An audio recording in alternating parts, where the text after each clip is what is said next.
Me llamo Socorro Gutiérrez, aunque toda la vida me han dicho Coco. Tengo 70 años recién cumplidos. Y si me están escuchando ahora mismo, es porque finalmente encontré el valor para contar algo que me ha quitado el sueño durante los últimos meses. Una historia que nunca imaginé que viviría, y mucho menos que terminaría de esta manera tan dolorosa y al mismo tiempo tan reveladora. Vivo en Guadalajara, Jalisco, en una casita modesta del barrio de Santa Tere que compré con mis propias manos hace apenas 6 meses. 6 meses. Eso es todo el tiempo que llevo siendo viuda. Después de 42 años de matrimonio con un hombre que creí conocer, pero que resultó ser un completo desconocido. Y lo peor, lo que realmente me parte el alma y me hace cuestionar todo lo que viví, es que mi propia familia sabía quién era él desde el principio. Sabían el peligro en el que me estaban dejando meter, y callaron. Callaron durante 40 años mientras yo sufría, mientras me marchitaba poquito a poco, bajo el peso de un matrimonio que jamás debió existir. Esta no es una historia bonita. No es de esas que terminan con un «y vivieron felices para siempre». Pero es real, tan real como el aire que respiro. Y necesito contarla porque tal vez, solo tal vez, alguna mujer que me escuche ahora pueda evitar lo que yo viví. Tal vez alguna hija, alguna hermana, alguna sobrina, escuche esta historia y decida hacer las preguntas correctas antes de comprometer su vida entera con alguien. Y tal vez, solo tal vez, alguna familia entienda que el silencio, por muy bien intencionado que parezca, puede ser la peor traición de todas. Hoy quiero que me acompañen en este recorrido por mi vida, por los 42 años que pasé al lado de Rodrigo Sánchez, y por el descubrimiento devastador que hice apenas 3 meses después de su muerte. Un descubrimiento que cambió absolutamente todo lo que creía saber sobre mi familia, sobre mi matrimonio y sobre mí misma. Pero antes de continuar, déjenme pedirles un favor enorme. Si esta historia les está resonando, si sienten que vale la pena escucharla hasta el final, les pido de todo corazón que se suscriban al canal y activen la campanita. Cada suscripción nos ayuda a llegar a más mujeres, a más familias, a más personas que necesitan escuchar estas historias reales de vida. Estas historias no son inventadas, son testimonios reales de mujeres como yo, que hemos vivido situaciones difíciles y queremos compartir nuestra experiencia para que otros no cometan los mismos errores. Y si están disfrutando de este contenido que les damos completamente gratis, por favor, regálenos un like. Toma solo un segundo de su tiempo, pero nos ayuda muchísimo a crecer y a que YouTube muestre estas historias a más personas que las necesitan. También les pido que comenten qué les parece esta historia, qué piensan sobre lo que estoy contando. Y sobre todo, me encantaría saber de qué ciudad o país nos están viendo. Me encanta leer sus comentarios y saber que llegamos a tantos rincones de América Latina. Su apoyo, aunque parezca pequeño, es lo que hace posible que sigamos compartiendo estas historias.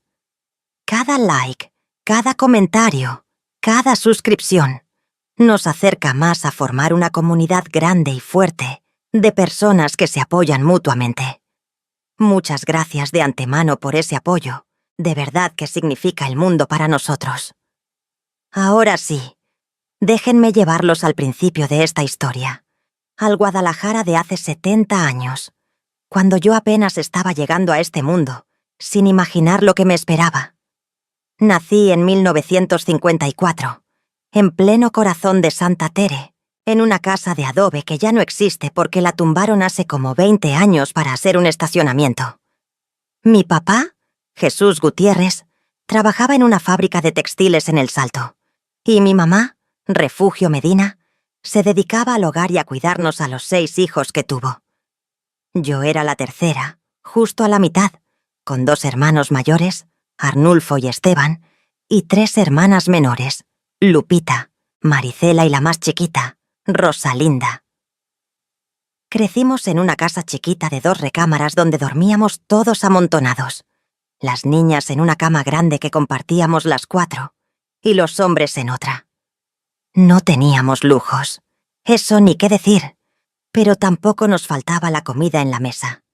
Mi papá era trabajador, de esos hombres de antes que se mataban trabajando para que sus hijos tuvieran aunque sea un plato de frijoles calientes al llegar de la escuela.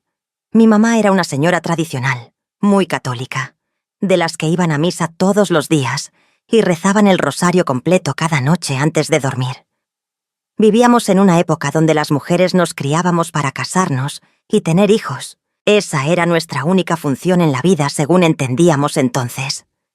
Estudié hasta la secundaria, que para una mujer de mi generación y de mi clase social ya era bastante.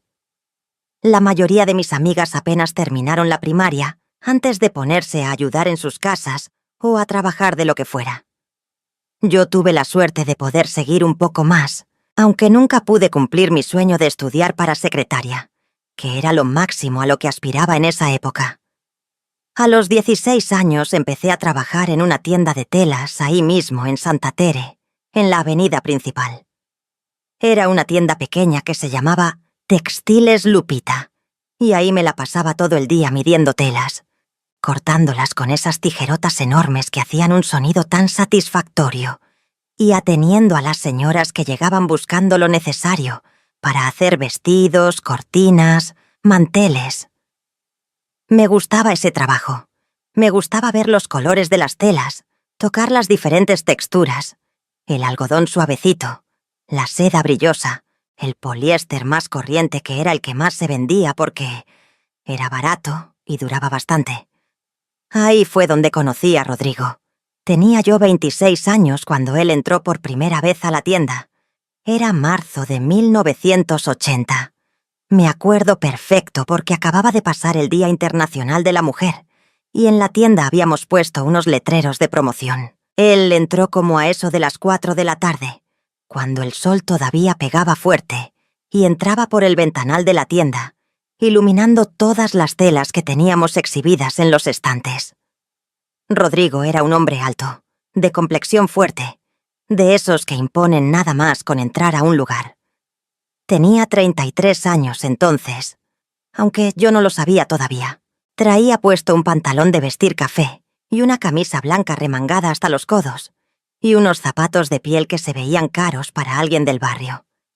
Tenía el cabello negro, brilloso, peinado hacia atrás con gomina, y unos ojos café oscuro que parecían mirarte hasta el alma. Me acuerdo que me puse nerviosa cuando se acercó al mostrador. Yo ya no era ninguna muchachita. Tenía 26 años y todavía estaba soltera, cosa que mi mamá no dejaba de recordarme cada vez que podía. En esa época, una mujer de 26 sin casar ya se consideraba quedada, una solterona que se iba a quedar para vestir santos. Yo había tenido algunos pretendientes a lo largo de los años, pero ninguno había cuajado en algo serio. O no me gustaban a mí, o yo no les gustaba a ellos, o mis papás no los veían con buenos ojos. Así que cuando Rodrigo me preguntó por unas telas para tapizar los asientos de su carro, sentí esas maripositas en el estómago que dicen que una siente cuando conoce a alguien especial. Fue muy amable conmigo. Me preguntó mi nombre. Me sonrió de una manera que me hizo sentir especial.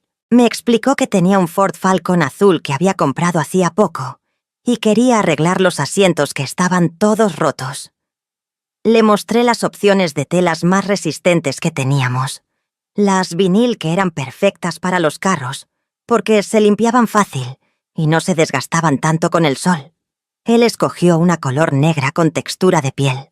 Compró como 5 metros, y mientras yo se la cortaba y se la envolvía, me invitó a tomar un café. Así nomás, sin vueltas. ¿Te gustaría que fuéramos por un café cuando salgas del trabajo? Yo me puse roja como jitomate. Lo recuerdo perfecto. La dueña de la tienda, la señora Lupita, me estaba viendo desde atrás del mostrador con una sonrisita cómplice. Le dije que sí, que salía a las 7 de la tarde. Él me dijo que me esperaba afuera, y así fue.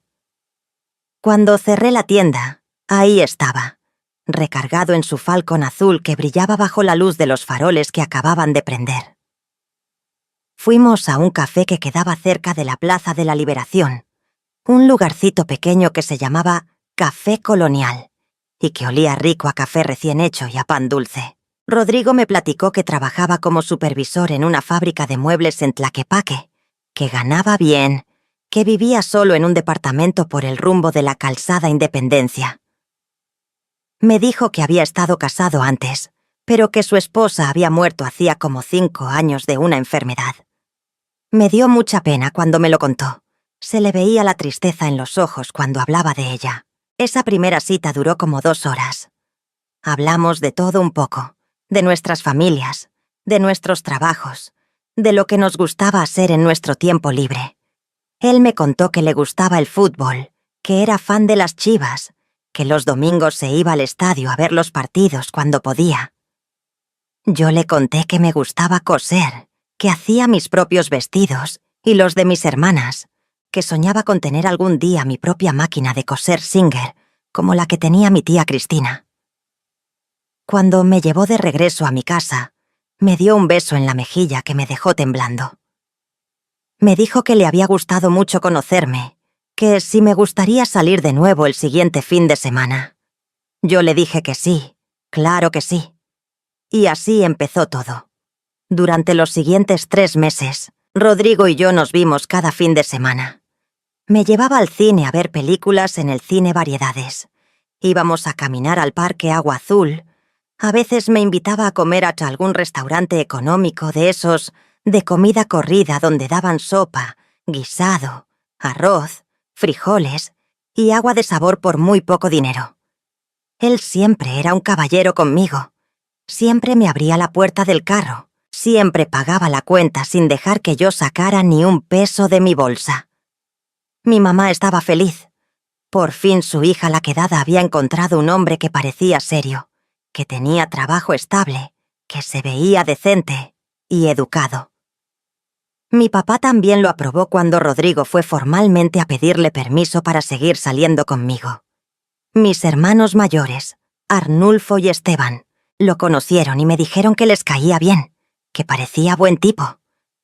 Mis hermanas estaban emocionadas, sobre todo Lupita, que tenía 24 años, y también andaba buscando novio. Soñaba con que yo me casara para ella poder ser mi dama de honor. Todo era perfecto, demasiado perfecto, ahora que lo veo en retrospectiva. Rodrigo me propuso matrimonio en junio de ese mismo año, 1980. Apenas 3 meses después de habernos conocido. Fue una tarde de domingo.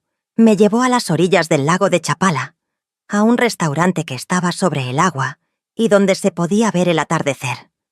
Ahí, con el sol poniéndose detrás de las montañas y tiñendo todo de naranja y rosa, sacó una cajita de terciopelo rojo y me mostró un anillo de oro con una piedrita que brillaba bajo la luz. «Coco», me dijo, tomándome las manos entre las suyas que estaban calientes y un poco sudadas por los nervios. «Sé que no hace mucho que nos conocemos, pero estoy seguro de lo que siento. Quiero que seas mi esposa, quiero formar una familia contigo, quiero envejecer a tu lado. ¿Te casarías conmigo?» Yo sentí que el corazón se me iba a salir del pecho. Por supuesto que le dije que sí. ¿Cómo no iba a decirle que sí? Era un hombre trabajador, responsable, que me trataba bien, que le caía bien a mi familia. A mis 26 años, con el reloj biológico corriendo y la presión social de ser una solterona, esa propuesta me pareció un milagro caído del cielo. El anillo me quedaba un poco grande. Tuvimos que llevarlo al joyero para que lo ajustaran, pero yo no dejaba de mirarlo cada 5 minutos. No podía creer que finalmente me iba a casar, que ya no iba a ser la hermana soltera, que iba a tener mi propia casa, mis propios hijos, mi propia familia. Mis papás estaban contentos con la noticia. Bueno, mi mamá estaba contentísima. Hasta lloró de la emoción cuando llegamos a darles la noticia. Mi papá se mostró más reservado. Le dio la mano a Rodrigo y le dijo que esperaba que me cuidara y me respetara siempre. Rodrigo le prometió que sí, que yo iba a ser lo más importante en su vida. Decidimos casarnos rápido, en septiembre de ese mismo año. No queríamos una boda muy grande porque Rodrigo no tenía mucha familia. Sus papás habían muerto cuando él era joven y tenía solo un hermano que vivía en Estados Unidos y no iba a poder venir. De mi lado éramos muchos, pero tampoco teníamos dinero para una boda fastuosa. Así que acordamos hacer algo sencillo, una ceremonia en la parroquia de Santa Tere y una comida en un salón chiquito que rentamos ahí mismo en el barrio. Los 3 meses de preparativos pasaron volando. Yo mandé a hacer mi vestido con una costurera del barrio, un vestido blanco sencillo de mangas largas y falda, hasta el piso, con un velo largo que me había prestado mi prima Tere. Mis hermanas serían mis damas, Lupita, Maricela y Rosalinda, con vestidos color rosa que yo misma cosí.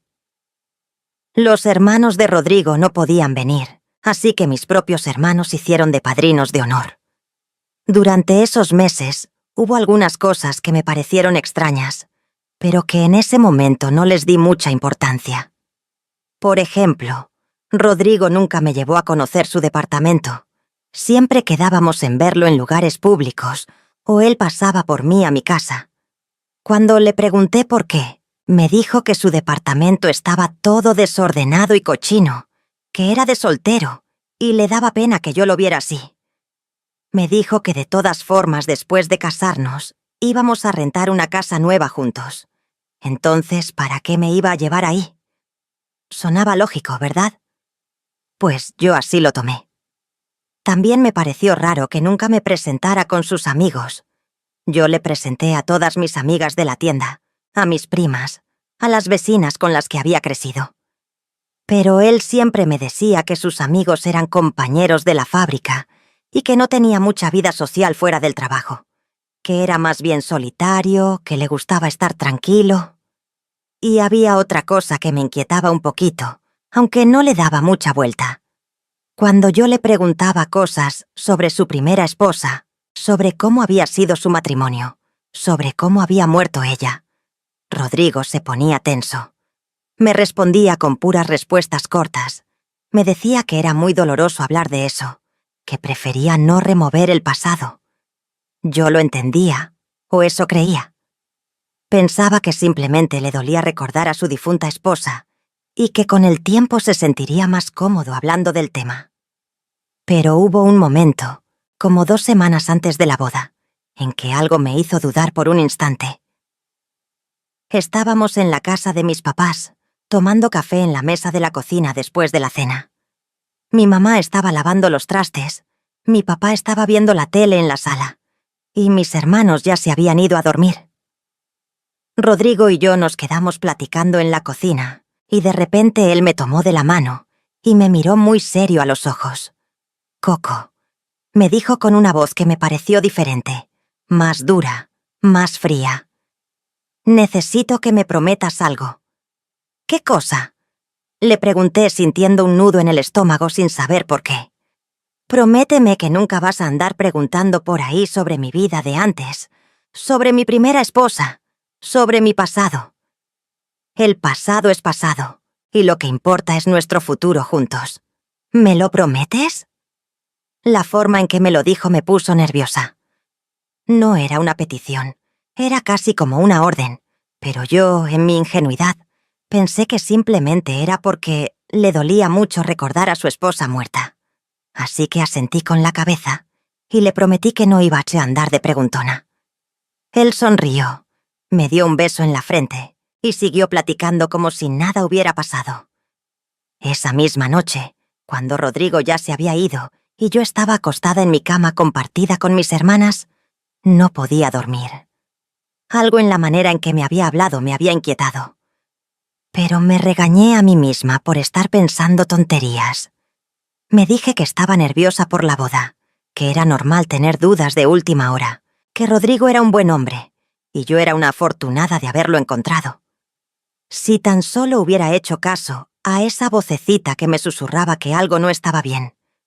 Si tan solo hubiera tenido el valor de hacer preguntas, de investigar un poco más, de no conformarme con las respuestas vagas que me daba. Pero no lo hice. Y esa decisión, o mejor dicho, esa no decisión, Marcaría los siguientes 42 años de mi vida. El día de la boda llegó rápido. Era un sábado 15 de septiembre de 1980, un día antes de las fiestas patrias. El cielo estaba despejado. Hacía un calorcito agradable, típico de esa época del año en Guadalajara.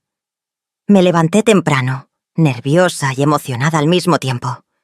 Mis hermanas me ayudaron a arreglarme, me peinaron, me maquillaron con los pocos cosméticos que teníamos, me ayudaron a ponerme el vestido que me quedaba precioso, o eso me decían todas. La ceremonia fue en la parroquia de Santa Tere, a las 12 del día. La iglesia no estaba llena, pero tampoco vacía. Estaban mis papás, mis hermanos, mis tías, tíos, primos, las vecinas, algunas amigas de la tienda. Del lado de Rodrigo solo había como 5 o 6 personas, compañeros de su trabajo que había invitado. Me pareció raro que nadie de su familia estuviera ahí, pero él me había explicado que su hermano no había podido viajar desde Estados Unidos y que no tenía más familia cercana. Caminé por el pasillo de la iglesia del brazo de mi papá, que se veía serio pero orgulloso con su traje café que solo usaba para ocasiones especiales.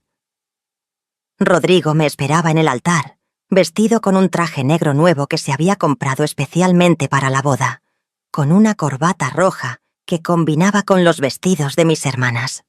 Se veía guapo, con el pelo bien peinado y una sonrisa grande en la cara. El padre Anselmo, que nos había conocido a los dos y nos había dado las pláticas prematrimoniales, ofició la ceremonia. Duró como media hora, con las lecturas de la Biblia, las oraciones, los votos matrimoniales. Cuando llegó el momento de decir sí, acepto, sentí que las piernas me temblaban. No de emoción, sino de algo más, de miedo tal vez. Pero me obligué a sonreír y dije, sí, acepto, con voz clara. Rodrigo me puso el anillo. Yo le puse el suyo. Nos dieron la bendición.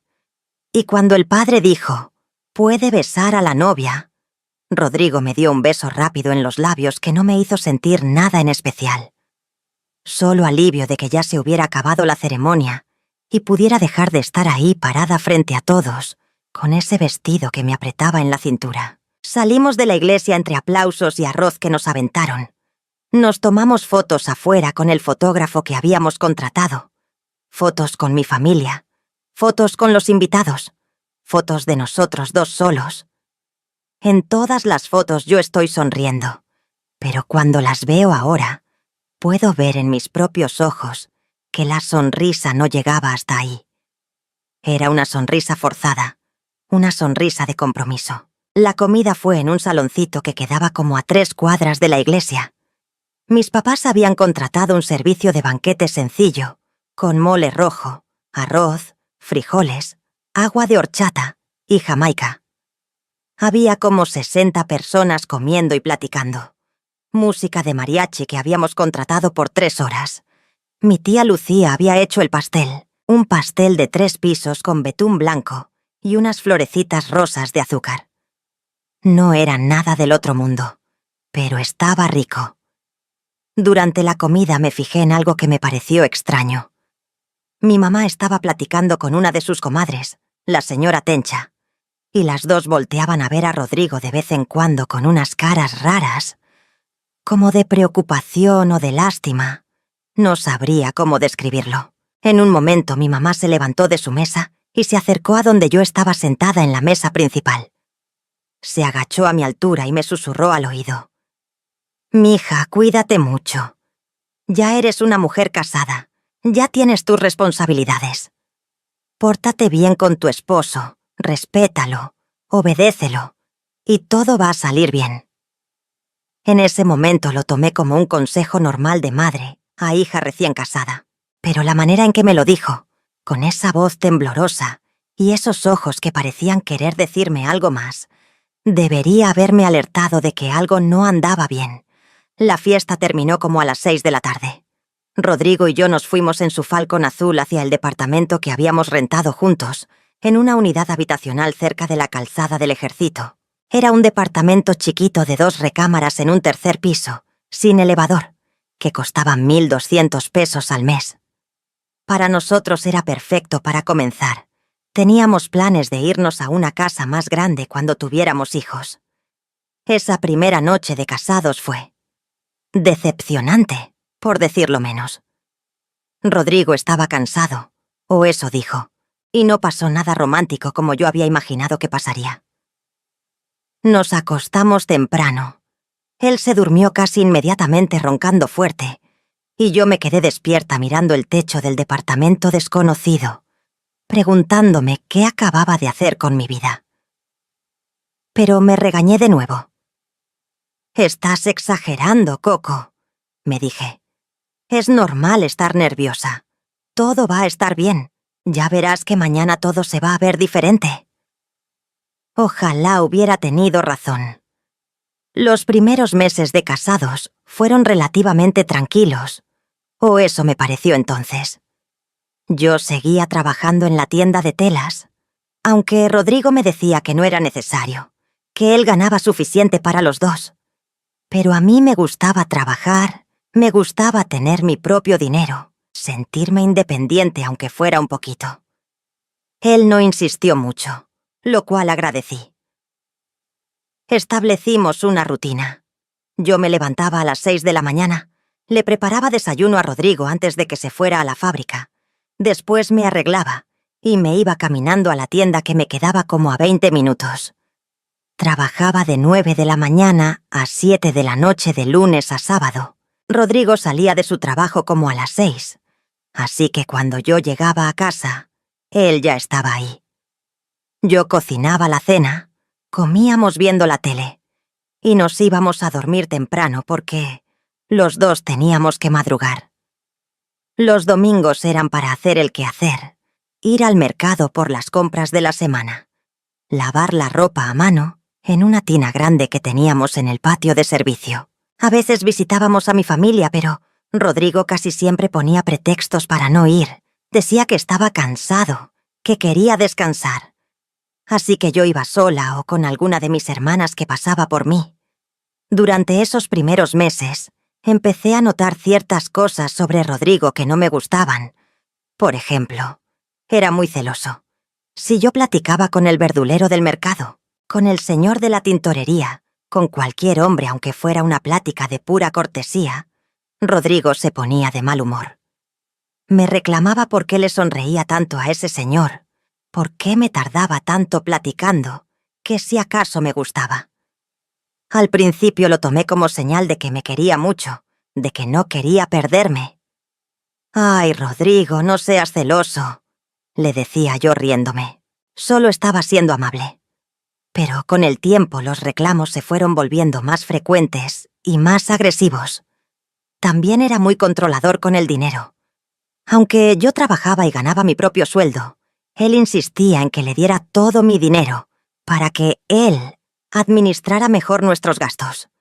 Al principio me negué, pero él se enojó tanto que terminé cediendo. Me daba dinero para mis pasajes y para algún antojo, pero todo lo demás lo manejaba él.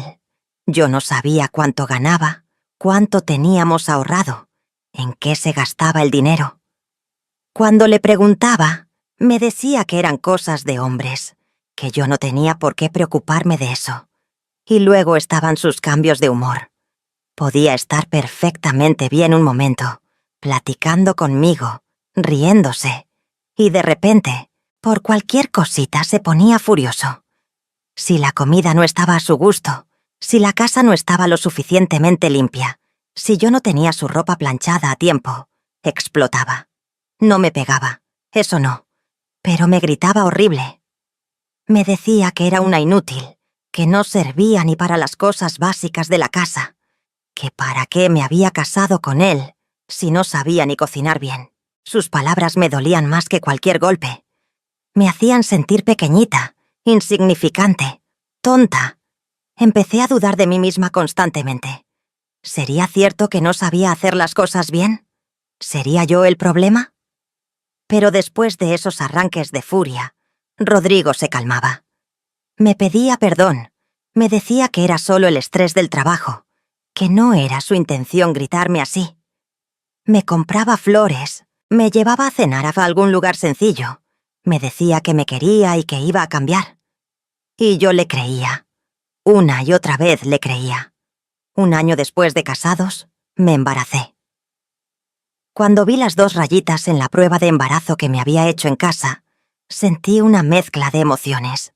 Alegría, porque por fin iba a ser mamá, que era lo que se suponía que toda mujer debía querer.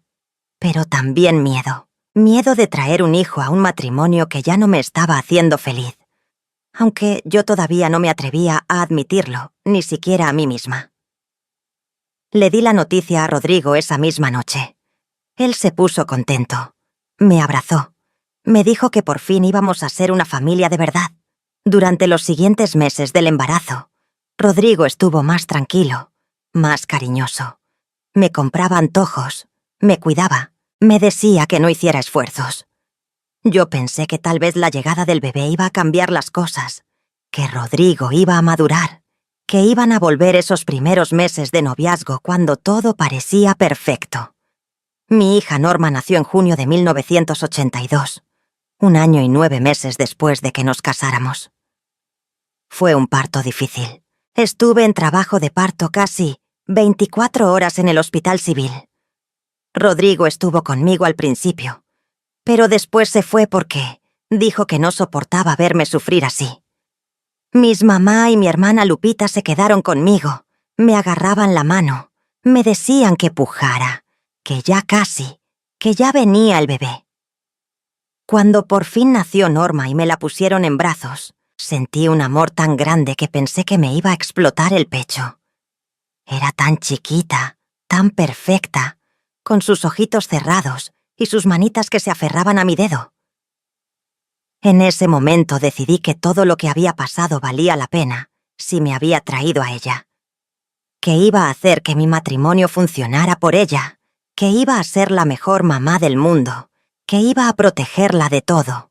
Si hubiera sabido lo que sabría 40 años después, si hubiera sabido el peligro en el que estaba poniendo a mi bebé al mantenerla en esa casa con ese hombre, nunca me hubiera perdonado. Pero, en ese momento, en mi ignorancia bendita, solo veía el futuro color de rosa que quería que fuera cierto. Tuve que dejar mi trabajo en la tienda después de que nació Norma. Rodrigo insistió en que me quedara en casa cuidando al bebé. Y honestamente yo también quería estar con mi hija el mayor tiempo posible. Me convertí en ama de casa a tiempo completo, dedicada a atender a mi marido y a mi bebé. Los años fueron pasando. Norma crecía hermosa, inteligente, cariñosa. Cuando tenía 3 años, me embaracé de nuevo. Mi segundo hijo, Ricardo, nació en 1985. 2 años después llegó el más chiquito, Javier, en 1987. 3 hijos en 5 años. Mi vida se volvió un torbellino de pañales, biberones, noches sin dormir, berrinches de niños y un esposo cada vez más difícil. Porque mientras los niños crecían, Rodrigo empeoraba. Sus arranques de furia se volvieron más frecuentes y más intensos. Ahora no solo me gritaba a mí, también les gritaba a los niños. Norma, siendo la mayor, recibía la peor parte. Si sacaba una mala calificación, si se portaba mal, si hacía cualquier cosa que no le gustara a Rodrigo, él la regañaba horrible, le gritaba que era una tonta, que no servía para nada, que era igualita de inútil que su madre. Me partía el corazón ver a mi niña encogerse cada vez que su papá llegaba del trabajo. Ver cómo sus ojitos se llenaban de miedo cuando él alzaba la voz. Yo trataba de protegerla lo más que podía, pero ¿qué podía hacer? Era su papá, mi esposo, el hombre de la casa. En esa época, en los 80 y 90, la autoridad del padre era incuestionable. Lo que él dijera era ley. Además, yo ya estaba atrapada completamente. No trabajaba, no tenía dinero propio, no tenía a dónde ir con 3 niños. Mis papás eran mayores y no podían mantenerme. Mis hermanos tenían sus propias familias. ¿A dónde iba a ir? ¿Qué iba a hacer? Así que me aguanté. Me tragué mi orgullo, mi dignidad, mi tristeza, y seguí adelante haciendo lo que tenía que hacer. cuidar de mis hijos lo mejor que podía y mantener la paz en casa haciendo todo lo posible por no enojar a Rodrigo. Pero hubo señales, tantas señales que debía haber visto, que debía haber tomado en serio. Voy a contarles algunas, para que entiendan cómo fui construyendo esta imagen de normalidad sobre una base de mentiras y medias verdades. La primera señal que debió haberme alertado ocurrió como al 1 año y medio de casados, antes de que naciera Norma. Fue un sábado por la tarde de marzo. Me acuerdo porque hacía mucho calor, y yo había dejado las ventanas abiertas para que entrara un poco de aire. Rodrigo se había ido temprano a no sé dónde. Me dijo que iba a hacer unos trámites, pero no me especificó qué. Yo estaba en la sala viendo la tele cuando tocaron la puerta. Abrí y me encontré con un señor como de unos 50 años, vestido de traje, con cara seria. Me preguntó si Rodrigo Sánchez vivía ahí. Le dije que sí, que era mi esposo, pero que no estaba en ese momento. El señor me entregó un sobre amarillo y me dijo: «Es una citación del juzgado. Asegúrese de que la reciba». Me quedé parada ahí con el sobre en las manos sin entender nada. ¿Una citación? ¿Para qué? Cuando Rodrigo llegó como 2 horas después, le enseñé el sobre. Su cara cambió completamente. Se puso rojo de la ira. «¿Lo abriste?», me preguntó con una voz que daba miedo. «No», le respondí. «Solo me lo dieron y te lo guardé». Él arrancó el sobre de mis manos, lo abrió, leyó el contenido, y después, ante mis ojos, lo rompió en pedazos y lo tiró a la basura. «¿Qué era?», le pregunté con el corazón latiéndome rápido.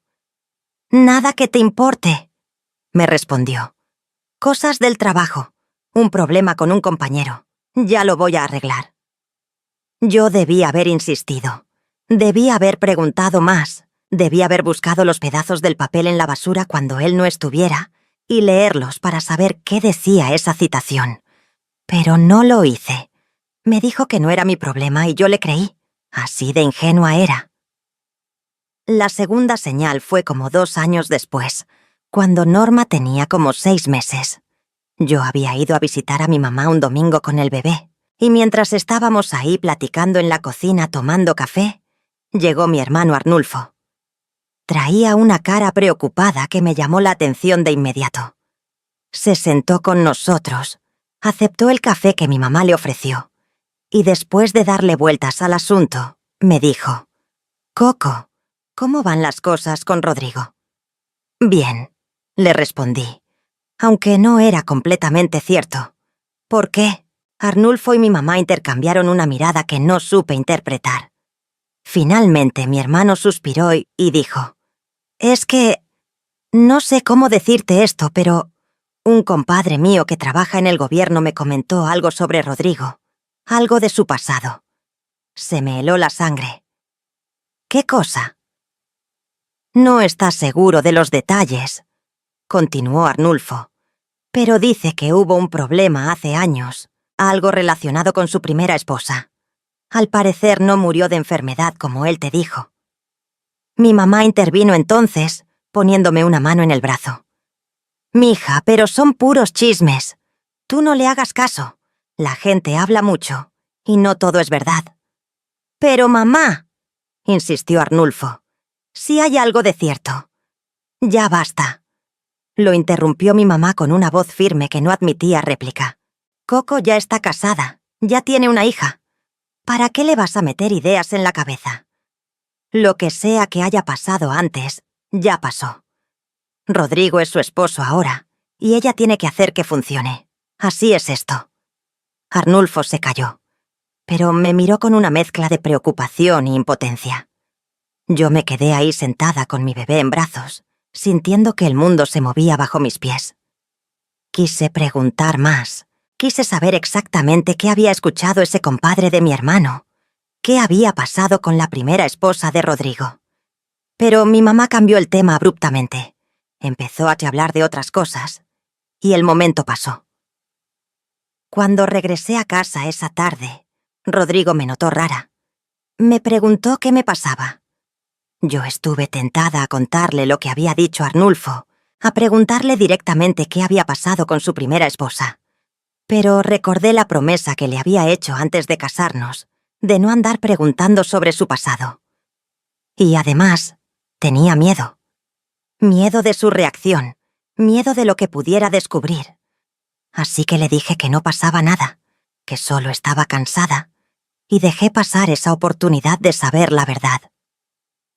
La tercera señal fue más obvia, más directa, y ocurrió cuando Norma tenía como 8 años, Ricardo tenía 5 y Javier tenía 3. Fue un día entre semana. Yo había ido al mercado con los 3 niños, cosa que era toda una odisea porque los chiquitos se me querían escapar para todos lados, y yo tenía que estar al pendiente de que no se perdieran entre los puestos. Estaba yo en el puesto de las verduras escogiendo unos jitomates cuando escuché una voz de mujer detrás de mí. ¿Socorro? Me volteé y vi a una señora como de mi edad, tal vez unos años mayor, que me miraba con cara de sorpresa. No la reconocí. ¿Sí? Le dije tratando de ubicarla. Tú eres la esposa de Rodrigo Sánchez, ¿verdad? Me preguntó. Sí, respondí, sintiendo una punzada de incomodidad sin saber por qué. ¿Lo conoce? La expresión de la señora cambió. Primero fue de sorpresa, después de algo que parecía lástima. Se acercó más a mí, bajó la voz y me dijo: yo conocí a Rodrigo hace muchos años. Conocí a su primera esposa. Graciela se llamaba. El corazón se me aceleró. Nadie me había dicho nunca el nombre de la primera esposa de Rodrigo. Él nunca me lo había mencionado, y yo nunca había preguntado. «Graciela», repetí, como probando el nombre en mi boca. «¿La conoció?» La señora asintió. «Éramos vecinas. Vivíamos en el mismo edificio en Tlaquepaque. Mira, no sé si debería decirte esto, pero ten mucho cuidado con Rodrigo. Él no es lo que parece. Graciela desapareció, ¿sabes? No murió de enfermedad como él anda diciendo. Desapareció. Y hubo muchas sospechas sobre Rodrigo. La policía hasta lo interrogó, pero nunca pudieron probar nada. Me quedé helada. Las palabras de la señora rebotaban en mi cabeza sin poder procesarlas completamente. ¿Desapareció? ¿Sospechas? ¿Policía? No. No puede ser, balbuceé. Usted está confundida. Rodrigo me dijo que... Sé lo que Rodrigo te dijo, me interrumpió la señora. Pero no es verdad. Yo estaba ahí. Yo vi lo que pasó. O mejor dicho, vi lo que no pasó. Graciela era mi amiga. Un día estaba ahí y al día siguiente ya no. Rodrigo dijo que se había ido con otro hombre, que lo había dejado. Pero Graciela nunca se hubiera ido así, sin avisarle a nadie, sin llevarse sus cosas. Su familia la buscó por meses. Nunca la encontraron. En ese momento Javier empezó a llorar porque quería que le comprara un dulce. Ricardo empezó a jalarme de la mano diciendo que tenía hambre. Y Norma estaba ahí parada, mirando a la señora con cara de confusión. El ruido y el movimiento me sacaron del shock. «Tengo que irme», le dije a la señora, agarrando a mis hijos y empezando a caminar. «¡Espera!», me gritó la señora detrás de mí. «Ten cuidado, por favor, si necesitas ayuda». Pero yo ya me había alejado, casi corriendo entre los puestos del mercado con mis 3 niños siguiéndome. No podía respirar bien. Sentía que me faltaba el aire, que las paredes del mercado se me venían encima. Cuando llegué a casa, me encerré en el baño y vomité. Después me senté en el piso del baño, abrazando mis rodillas, tratando de controlar el temblor que había invadido todo mi cuerpo. Los niños tocaban la puerta, preguntándome si estaba bien. Les dije que sí, que solo me había caído mal algo que había comido. Esa noche, cuando Rodrigo llegó del trabajo, lo observé de una manera diferente. Traté de ver en él al hombre que había descrito la señora del mercado, al hombre del que su primera esposa había desaparecido misteriosamente. Pero solo vi al Rodrigo de siempre. cansado del trabajo, hambriento, exigiendo que la cena estuviera lista. Le pregunté sobre Graciela. ¿Le conté lo que me había dicho la señora? No, no lo hice. Porque tenía 3 hijos, porque dependía económicamente de él, porque no tenía a dónde ir, porque me daba miedo su reacción, porque, simplemente, era más fácil seguir viviendo en la mentira que enfrentar una verdad que podía destruir todo. Me convencí a mí misma de que la señora estaba equivocada, de que estaba confundiendo a Rodrigo con alguien más, de que Graciela probablemente sí se había ido con otro hombre y su familia simplemente no quería aceptarlo. Me construí 1000 excusas, 1000 explicaciones alternativas, lo que fuera con tal de no tener que enfrentar la posibilidad de que estaba casada con un hombre peligroso. La 4ª señal llegó años después, cuando ya estaba en mis 50 y pico. Los niños ya eran grandes. Norma ya se había casado y se había ido de la casa. Ricardo estaba en la universidad estudiando ingeniería y Javier estaba en la preparatoria. Una tarde, Ricardo llegó a casa y me encontró llorando en la cocina. Rodrigo había tenido uno de sus arranques esa mañana. Me había gritado horrible porque, según él, el desayuno estaba frío y me había aventado el plato de comida que se estrelló contra la pared. Ricardo me abrazó, me consoló y después me dijo algo que me partió el corazón. «Mamá, ¿por qué sigues con él? Todos sabemos que es un mal hombre. ¿Por qué no te divorcias?»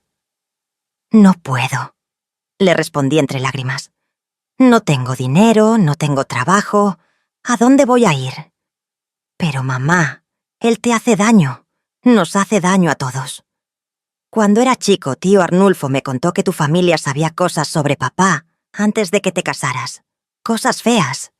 Y nadie te dijo nada».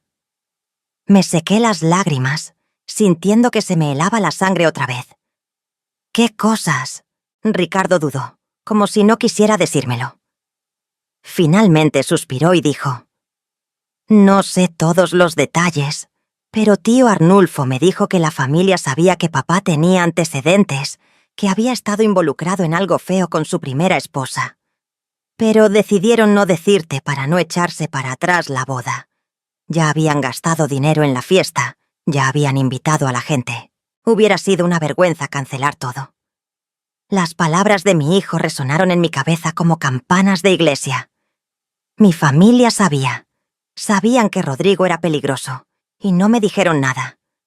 Me dejaron casarme con él de todos modos. «No puede ser», susurré. «No puede ser cierto». «Lo siento, mamá», dijo Ricardo abrazándome más fuerte. «Yo solo quiero que seas feliz, que estés segura». Pero yo no podía procesar lo que me estaba diciendo. Me negaba a creerlo. Me negaba a aceptar que mi propia familia, la gente que se suponía que me amaba y me protegía, me hubiera traicionado de esa manera tan horrible. La 5ª señal fue diferente de las otras, porque esta vez venía directamente de Rodrigo. Fue como 2 años antes de que él muriera, cuando yo ya tenía 68 años y él 75.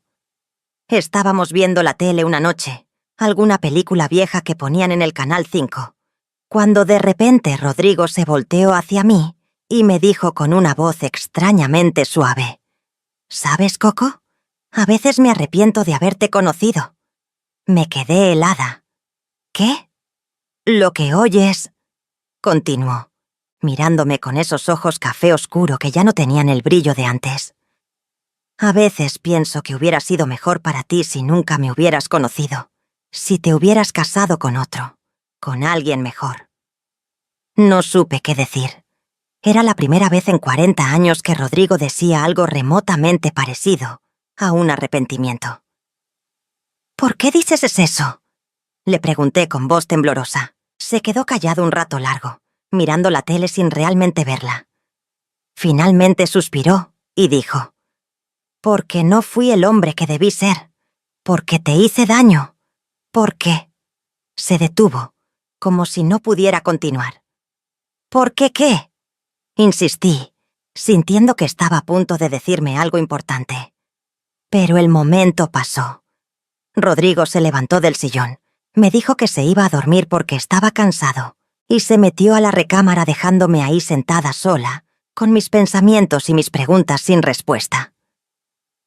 Esa fue la última conversación significativa que tuve con mi esposo, antes de que muriera. La sexta y última señal antes de su muerte ocurrió solo unos meses después de esa conversación. Rodrigo había empezado a tener problemas de salud. Le costaba respirar, se cansaba mucho. Lo llevé al doctor y le diagnosticaron insuficiencia cardíaca.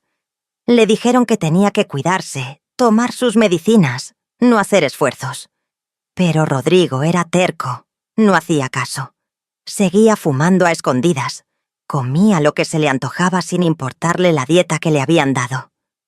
Una tarde, como un mes antes de que muriera, llegó Norma a visitarnos con sus 2 hijos, mis nietos Alejandro y Daniela. Mientras los niños jugaban en la sala y Rodrigo dormía en la recámara, Norma y yo nos pusimos a platicar en la cocina tomando café. «Mamá», me dijo de repente, con una voz seria que me puso alerta. «Necesito preguntarte algo». «Dime, mija, ¿tú sabías que papá estuvo en la cárcel?» El café se me fue por el otro lado. Tosí, tratando de recuperar el aire. «¿Qué estás diciendo?» «Lo que oyes», insistió Norma. «Hugo, mi esposo, tiene un primo que trabaja en el registro civil. Estábamos haciendo unos trámites para la casa, y Hugo pidió que su primo investigara los antecedentes de papá, solo por curiosidad, y encontró que papá estuvo en la cárcel en los años 70, como 2 años antes de que te conociera. El mundo se detuvo a mi alrededor. ¿Por qué? ¿Por qué estuvo en la cárcel?» Norma bajó la mirada. «No pudieron conseguir todos los detalles. Algo relacionado con violencia doméstica, con su primera esposa». Ahí estaba otra vez. La primera esposa, Graciela, la mujer que desapareció, la mujer de la que Rodrigo nunca quería hablar. «¿Se lo preguntaste a papá?» Le pregunté a Norma, aunque ya sabía la respuesta. «Estás loca. Claro que no. Tú sabes cómo es. Pero mamá, tú tienes que preguntarle. Tienes que saber la verdad». «¿Para qué?», le respondí, sintiendo un cansancio profundo en los huesos. «Ya estoy vieja, Norma. Ya pasó mi vida. ¿Qué importa ahora?» «Importa porque es tu vida, mamá. Porque mereces saber con quién te casaste. Porque tal vez hay cosas que necesitas saber para protegerte». Pero yo no le pregunté nada a Rodrigo. No tuve el valor. O tal vez simplemente ya no me importaba. Llevaba 40 años viviendo con un extraño que me había robado mi juventud, mi alegría, mi autoestima. ¿Qué diferencia haría saber los detalles exactos de quién era realmente? Esas fueron las señales que tuve a lo largo de los años. Señales que ignoré, que racionalicé, que enterré en lo más profundo de mi mente, porque enfrentarlas hubiera significado admitir que había desperdiciado mi vida entera. Y eso era algo que simplemente no podía hacer.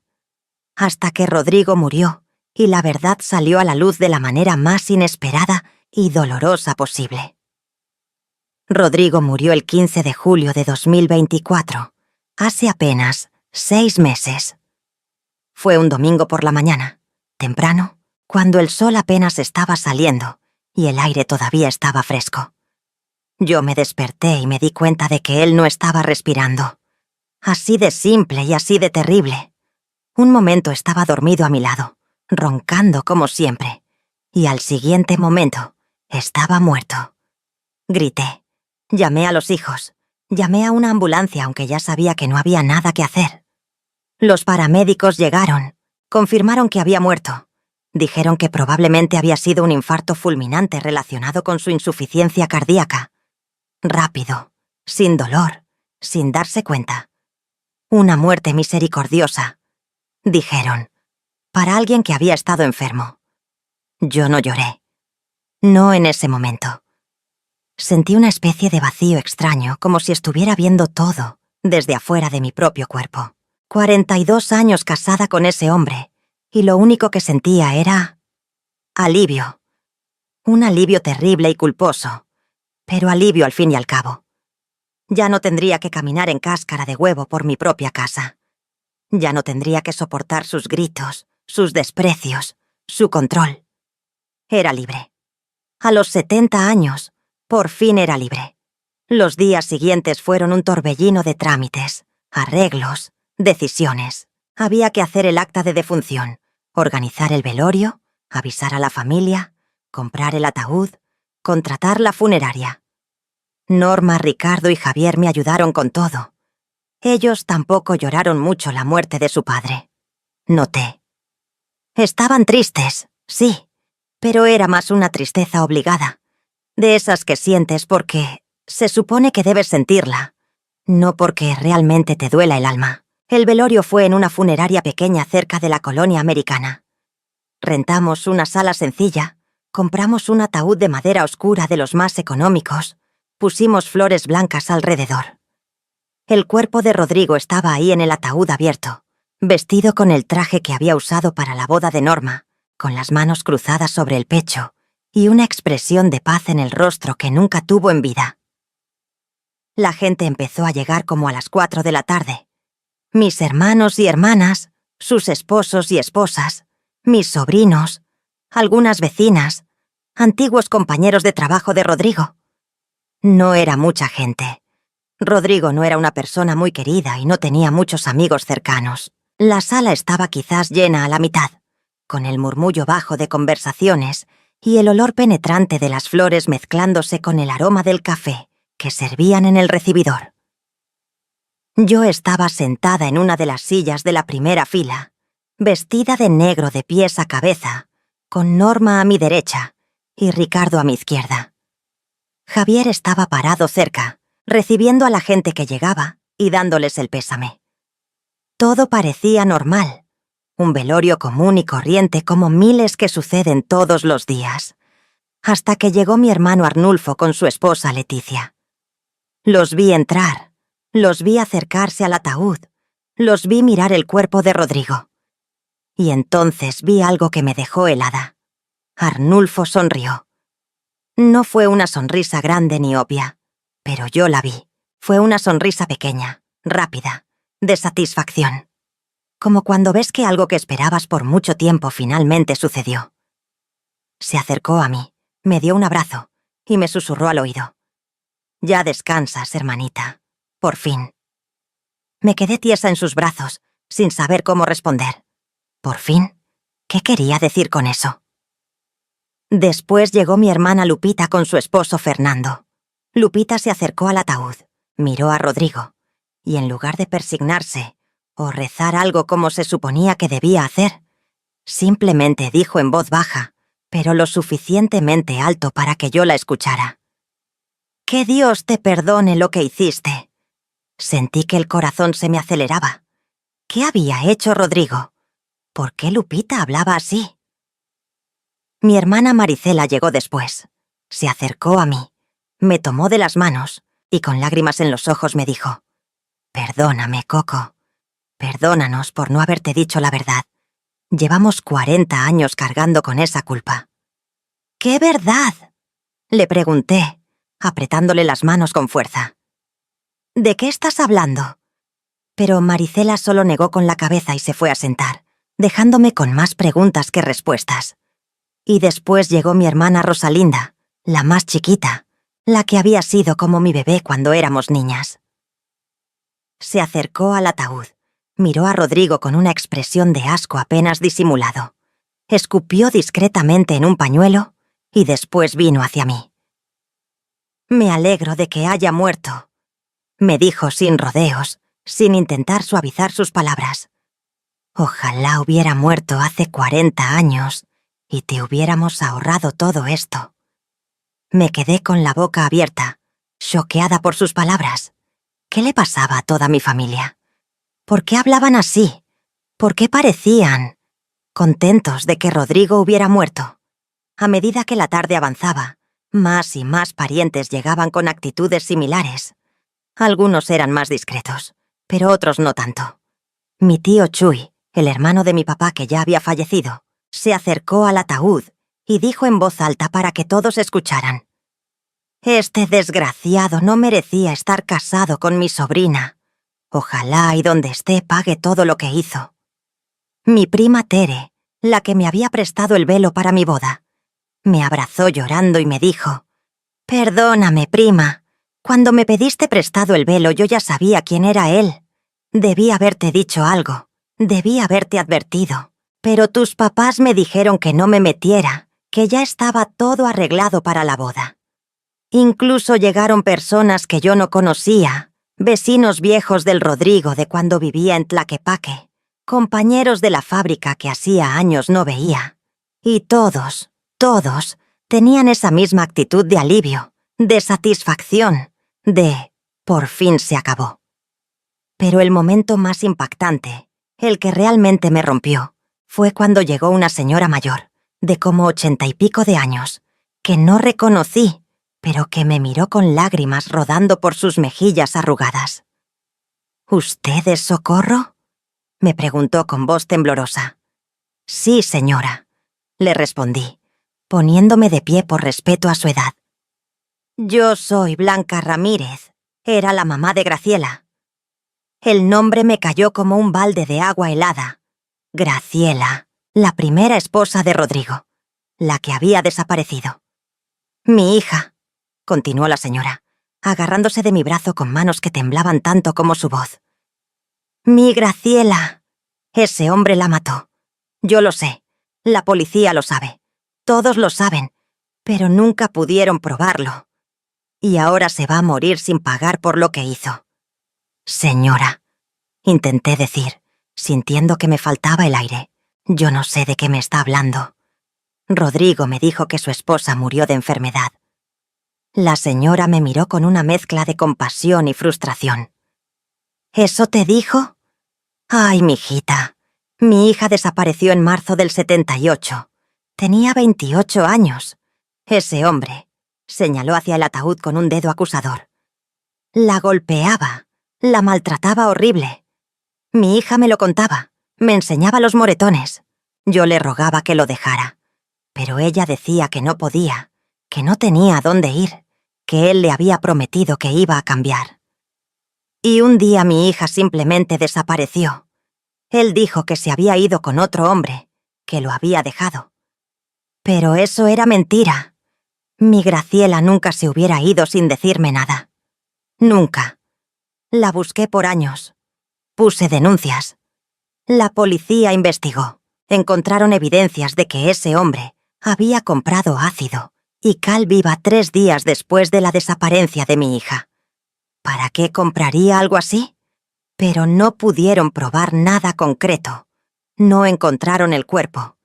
Y él salió libre después de 2 años en la cárcel por falta de pruebas. Las palabras de la señora retumbaban en mi cabeza. Ácido. Cal viva. No encontraron el cuerpo. 2 años en la cárcel. «¿Y después?», continuó la señora, apretando mi brazo con más fuerza. «Después de que salió, conoció a otra mujer, a ti, y se volvió a casar como si nada hubiera pasado, como si mi hija nunca hubiera existido. Me senté de nuevo porque las piernas ya no me sostenían. Todo a mi alrededor se movía, las voces sonaban lejanas, como si estuviera bajo el agua. Yo traté de encontrarte cuando me enteré de que se había vuelto a casar», dijo la señora, sentándose a mi lado. «Quise advertirte, pero no sabía tu nombre completo, no sabía dónde vivías. Lo intenté, mijita, te juro que lo intenté». Norma se acercó, preocupada por cómo me veía. «Mamá, ¿estás bien?» No, no estaba bien. Nada estaba bien.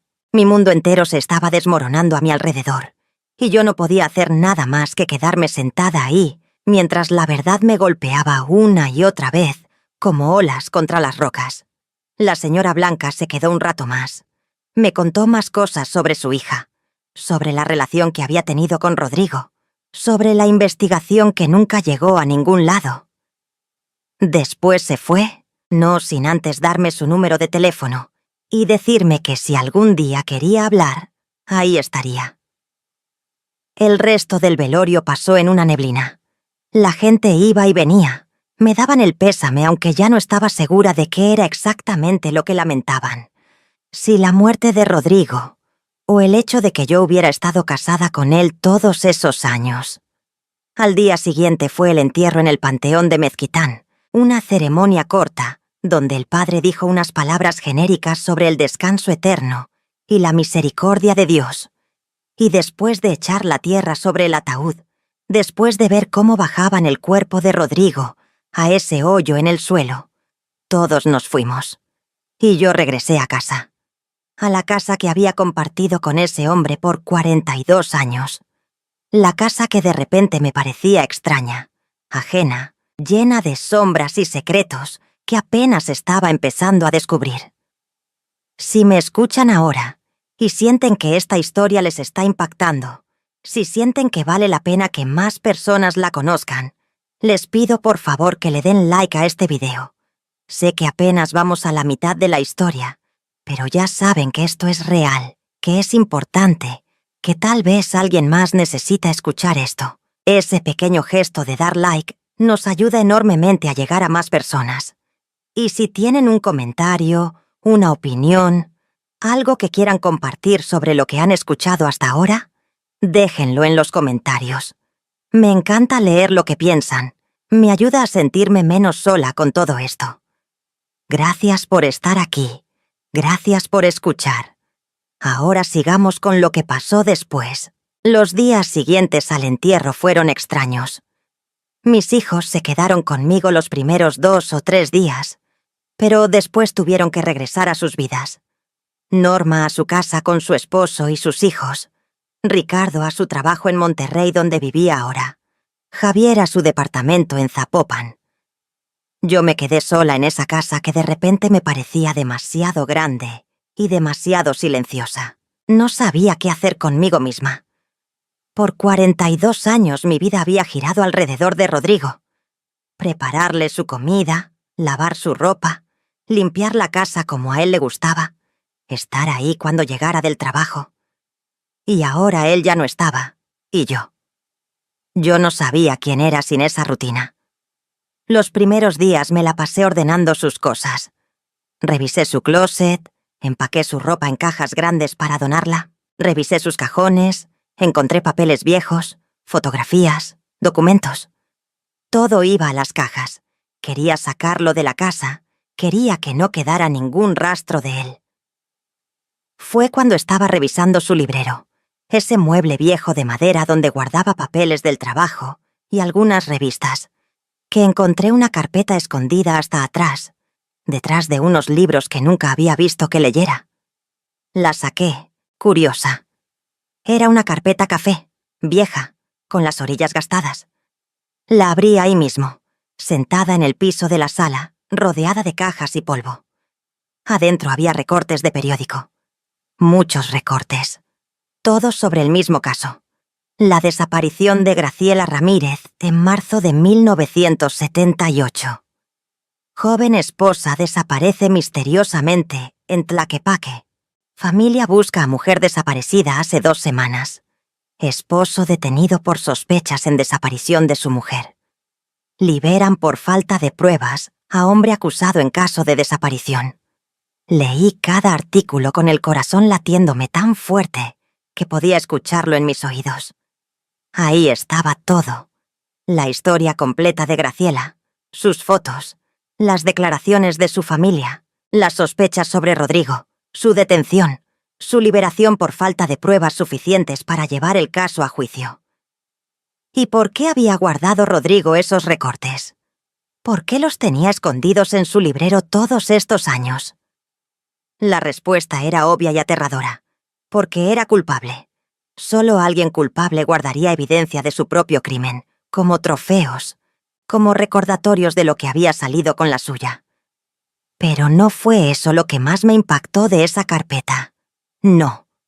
Lo peor estaba en el fondo, en un sobre amarillo que tenía escrito en la parte de afuera, con la letra de Rodrigo que reconocía perfectamente. Socorro, no abrir hasta mi muerte.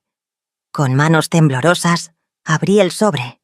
Adentro había una carta escrita por Rodrigo para mí, con fecha de 2 años antes de su muerte. Coco, si estás leyendo esto, es porque finalmente me morí. Espero que haya sido rápido, sin mucho sufrimiento, aunque probablemente no merezco esa misericordia. Necesito que sepas algunas cosas que nunca tuve el valor de decirte en vida, pero que no puedo llevarme a la tumba sin que tú las sepas. Maté a Graciela. Yo la maté.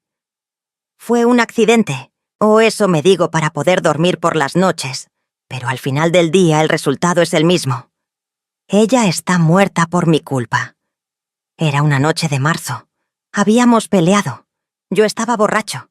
Ella me dijo que me iba a dejar, que ya no soportaba mis golpes, mis gritos, y yo me cegué.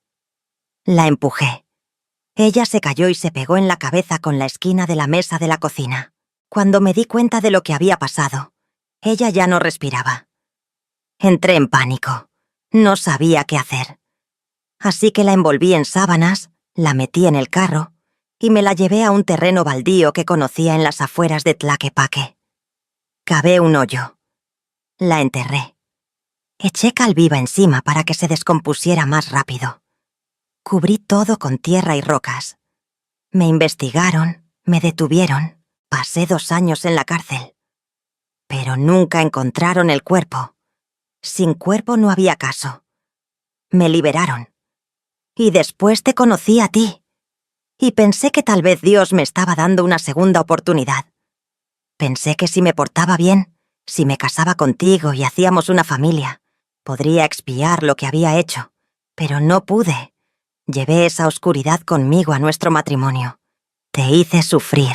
Te hice vivir 40 años con un hombre que no merecía ni tu compañía ni tu cariño. Lo siento, Coco. Siento haberte mentido. Siento haberte robado tu vida. Siento no haber sido el hombre que merecías. Hay algo más que necesitas saber. Tu familia sabía. Tu mamá, tus hermanos, todos sabían sobre Graciela antes de que nos casáramos. Mi jefe en la fábrica conocía a tu hermano Arnulfo. Se lo contó. Arnulfo se lo dijo a tu mamá.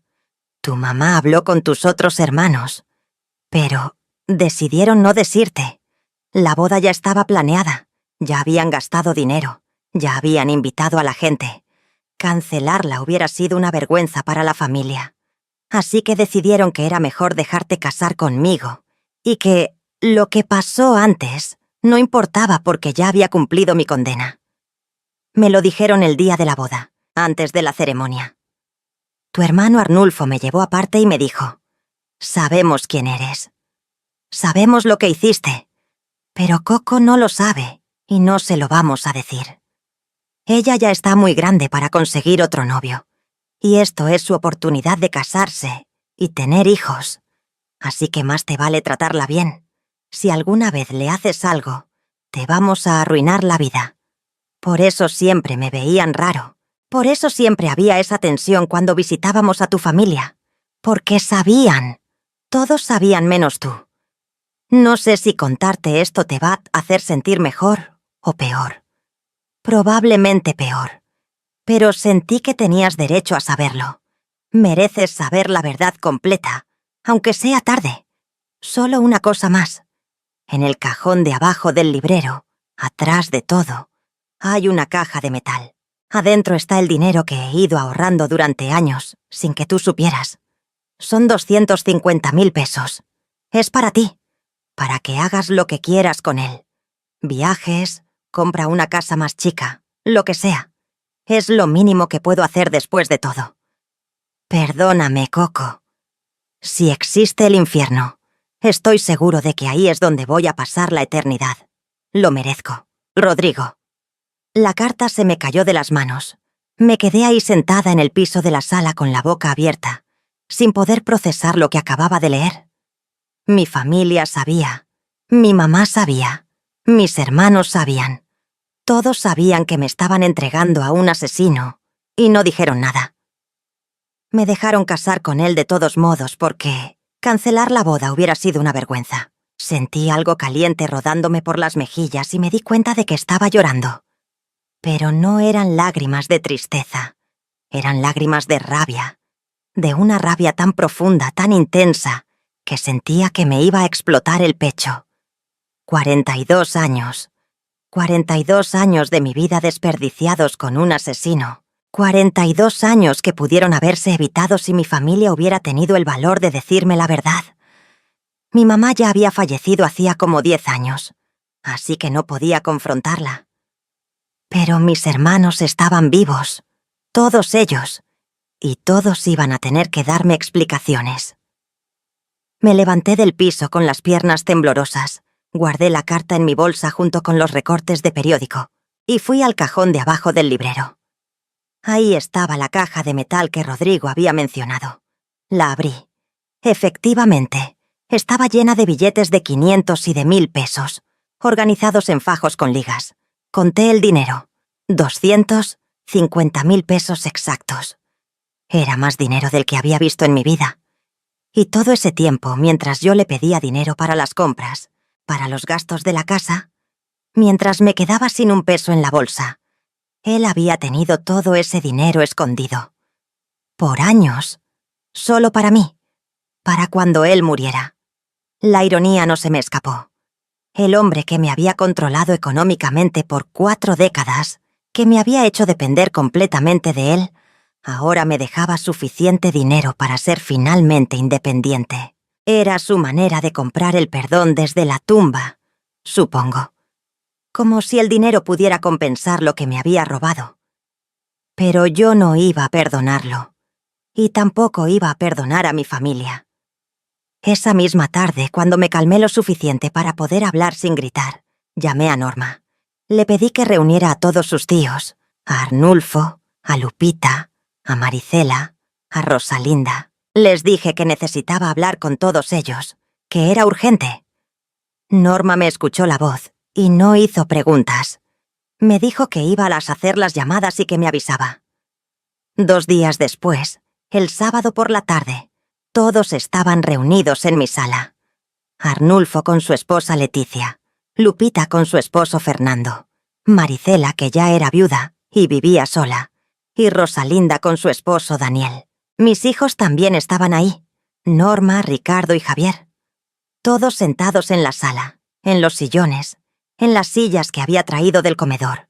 Algunos incluso de pie porque no cabían todos. Había un ambiente raro, tenso. Todos me miraban con caras de preocupación, sin saber para qué los había citado. Yo estaba de pie frente a todos, con la carpeta café en las manos y la carta de Rodrigo en el bolsillo de mi vestido. Tomé aire profundo y empecé a hablar. «Gracias por venir», dije con una voz que sonaba más calmada de lo que realmente me sentía. «Los reuní porque encontré algo después del entierro de Rodrigo. Algo que necesito que vean». Saqué los recortes de periódico de la carpeta y los puse sobre la mesita de centro para que todos pudieran verlos. Nadie se movió. Nadie se acercó a mirarlos. Y en ese momento me di cuenta. Ya sabían que eran esos recortes.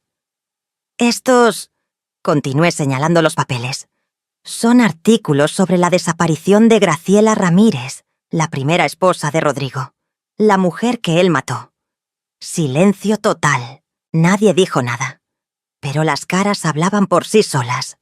Arnulfo miraba al piso. Lupita se tapaba la boca con una mano. Maricela lloraba en silencio. Rosalinda me miraba directo a los ojos con una expresión de culpa que no intentaba disimular. «Y también encontré esto». Saqué la carta de mi bolsillo y la agité en el aire.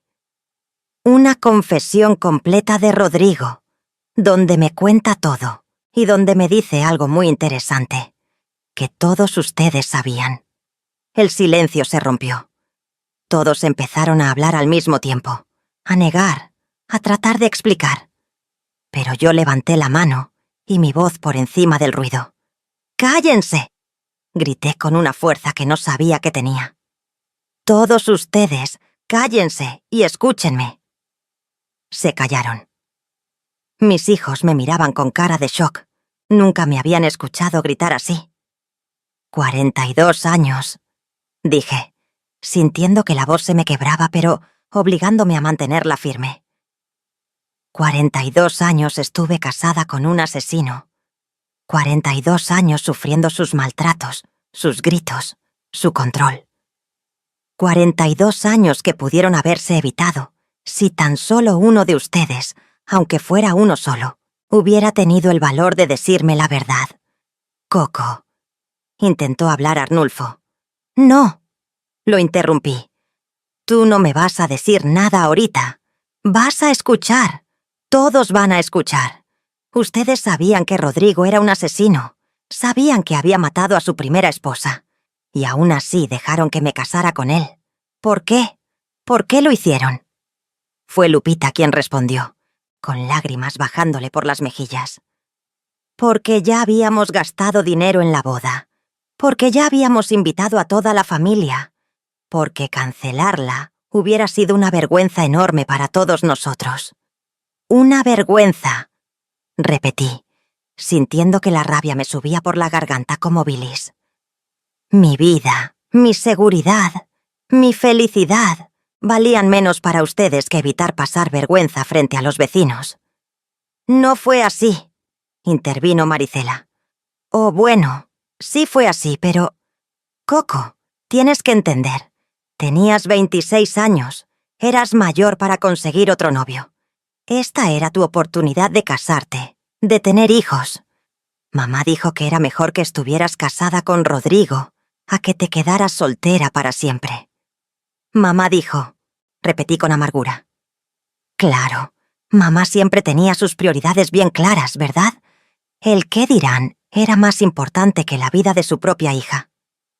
Mamá te quería, dijo Rosalinda. De verdad te quería, Coco. Pero era de otra generación. Para ella, una mujer sin marido no era nada.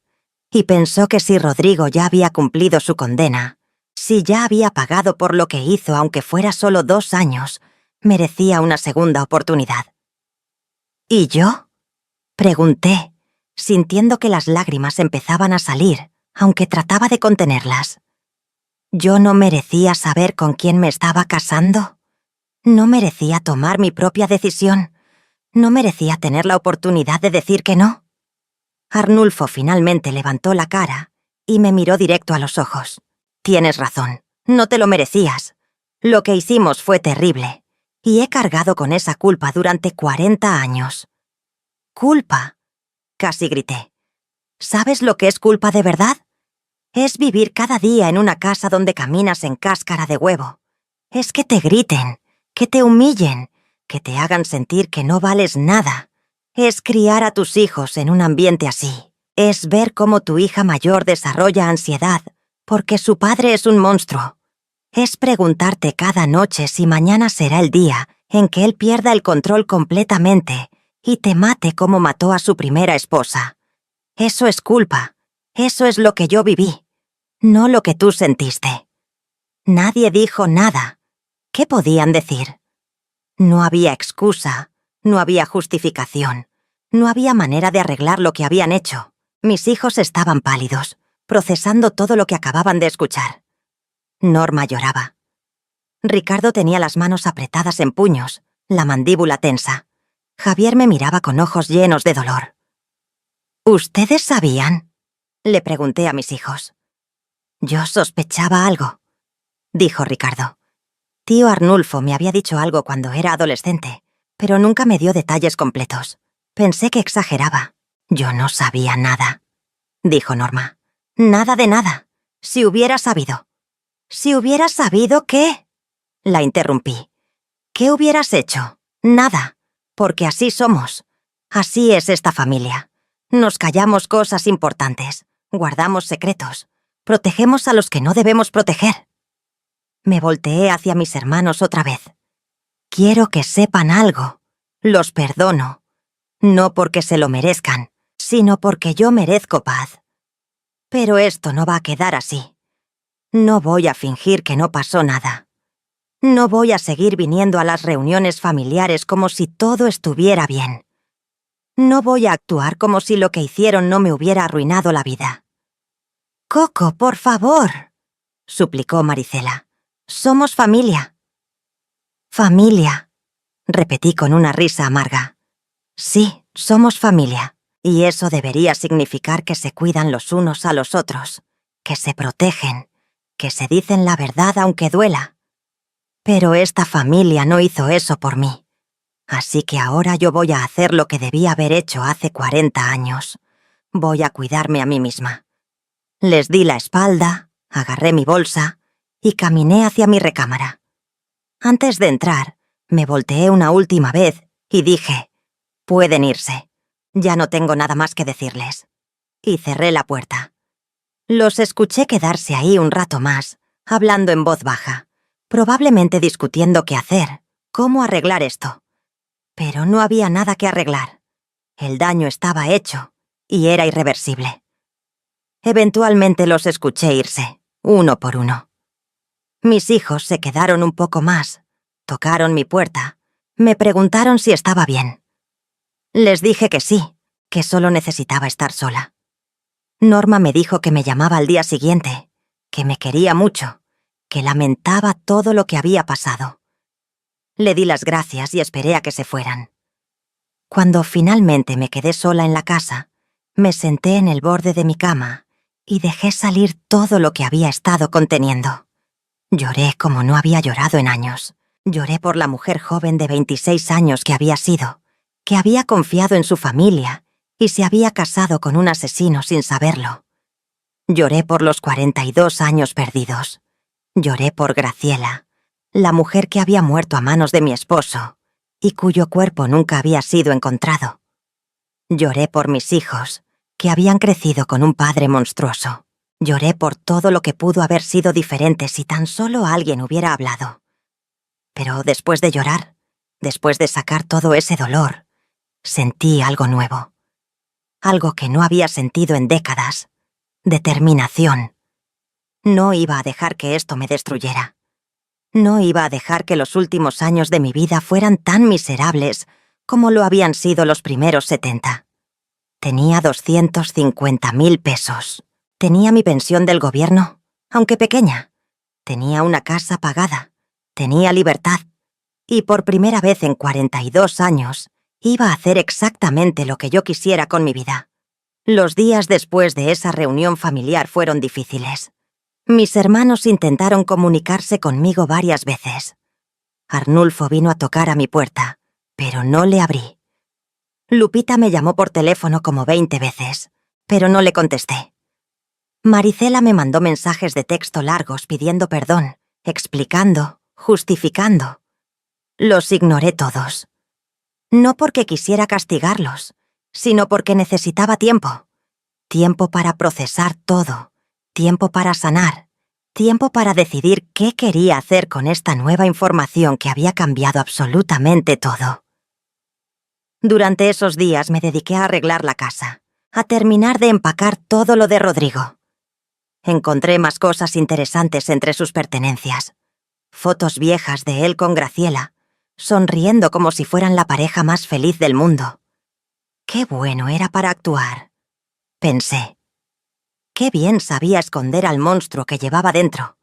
También encontré documentos sobre propiedades que no sabía que teníamos. Resultó que Rodrigo era dueño de un terreno en Chapala que había comprado hacía años y nunca me había dicho nada. Valía como 300.000 pesos, según la última evaluación que encontré. Más dinero que no sabía que existía. Todo eso era mío ahora. Todo era mío, y podía hacer con ello lo que quisiera.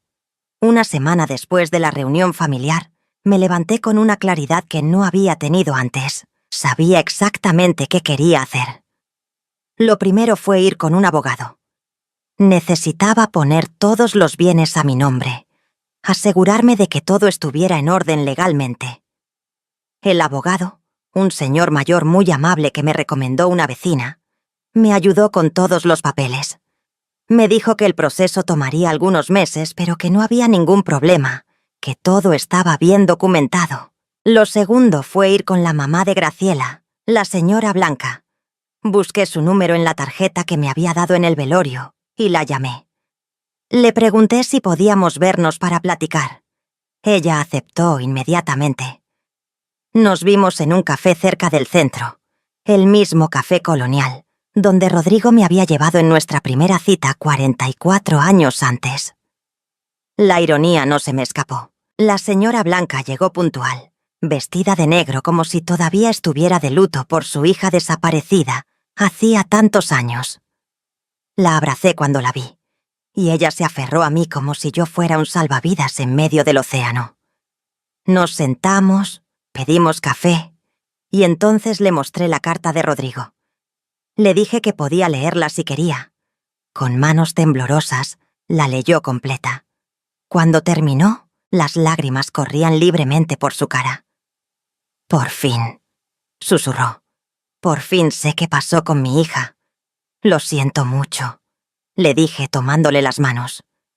«Siento no haber sabido antes. Siento haberme casado con el hombre que le hizo daño a su hija». «Tú no tienes la culpa», me dijo la señora. «Tú también fuiste su víctima».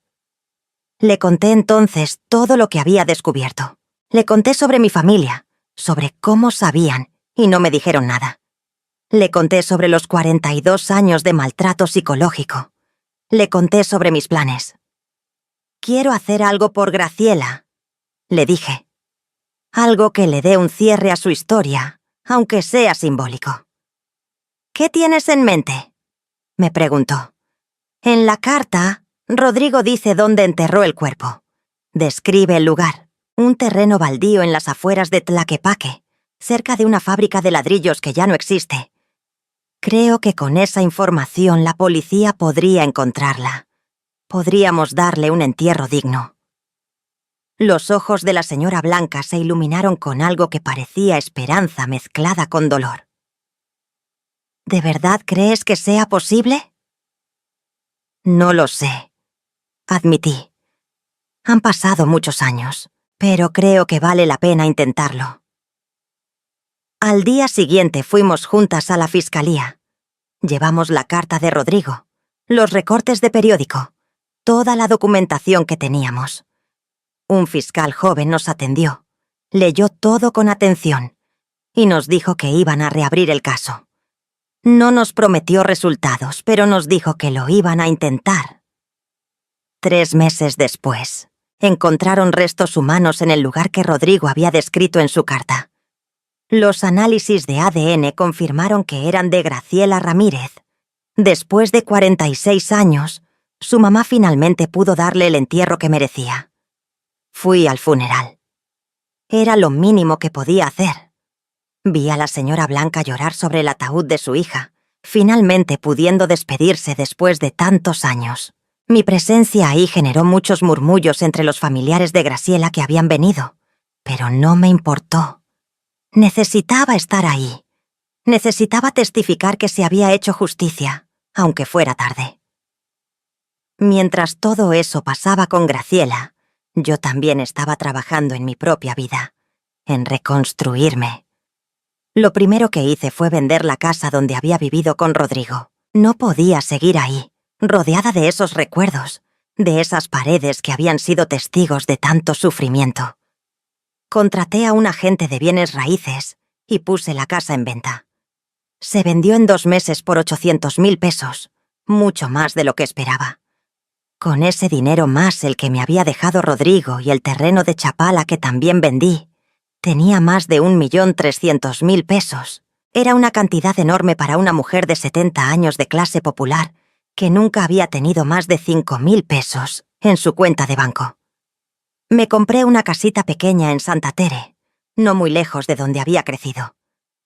Era una casa de 2 recámaras, con un patio chiquito donde podía poner plantas, con buena luz natural y en una calle tranquila. Costó 400.000 pesos. La decoré como yo quise, con colores alegres, con fotos de mis hijos y nietos, con plantas en todas las ventanas. Era mi casa, solo mía. Y por primera vez en mi vida, me sentí en paz en mi propio hogar. También me inscribí en clases. Sí, a mis 70 años decidí que quería aprender cosas nuevas. Me inscribí en un taller de costura avanzada en el DAEF, donde nos enseñaban a hacer bordados complicados y ropa más elaborada. Me inscribí en clases de repostería en una escuela comunitaria cerca de mi casa. Y lo más importante, me inscribí en terapia. La terapeuta, una mujer joven de unos 40 años llamada Patricia, me ayudó muchísimo a procesar todo lo que había vivido. Me ayudó a entender que no era mi culpa haber estado en una relación abusiva, que el maltrato psicológico es tan real y tan dañino como el físico, que nunca es tarde para sanar. Las sesiones eran difíciles. A veces salía de ahí llorando, otras veces enojada, otras veces simplemente exhausta. Pero poco a poco sentía que me iba liberando de un peso que había cargado durante décadas. En cuanto a mi familia, eventualmente empecé a hablar con ellos otra vez. No fue fácil y no fue rápido. Tardé como 6 meses en contestarles el teléfono. Cuando finalmente lo hice, establecí límites claros. Le dije a Arnulfo que podíamos mantener contacto, pero que nuestra relación nunca volvería a ser la misma. Que lo perdonaba, pero que no lo olvidaba. Él lo aceptó. Me dijo que lo entendía, que respetaba mi decisión. Con Lupita y Maricela fue similar. Ellas me pidieron perdón una y otra vez. Lloraron. Me explicaron todo otra vez desde su perspectiva. Yo las escuché, las perdoné, pero también les dejé claro que las cosas habían cambiado entre nosotras para siempre. Rosalinda fue la que más me costó perdonar, porque había sido la más directa en su apoyo a la decisión de no decirme nada. Pero eventualmente también hablé con ella. Me dijo que había sido muy joven en ese entonces, que solo había seguido lo que le decían los mayores. No sé si eso justificaba su silencio, pero decidí darle el beneficio de la duda. Con mis hijos la relación se fortaleció increíblemente. Norma, Ricardo y Javier me visitaban seguido en mi casa nueva. Admiraban cómo la había decorado. Me felicitaban por haber tomado control de mi vida. Me decían que estaban orgullosos de mí. Norma me confió que ella también había estado en terapia procesando todo el trauma de haber crecido con un padre como Rodrigo.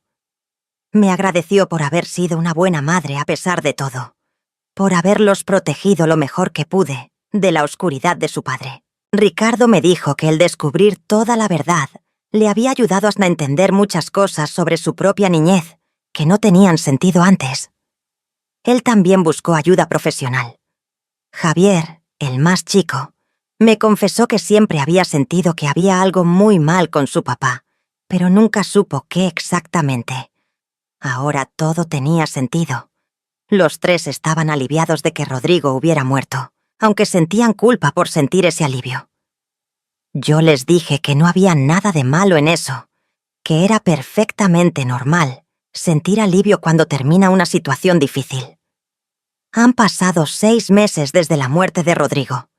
6 meses desde que descubrí la verdad completa sobre mi vida, sobre mi matrimonio, sobre la traición de mi familia. Algunas personas me han preguntado si me arrepiento de haberme casado con Rodrigo.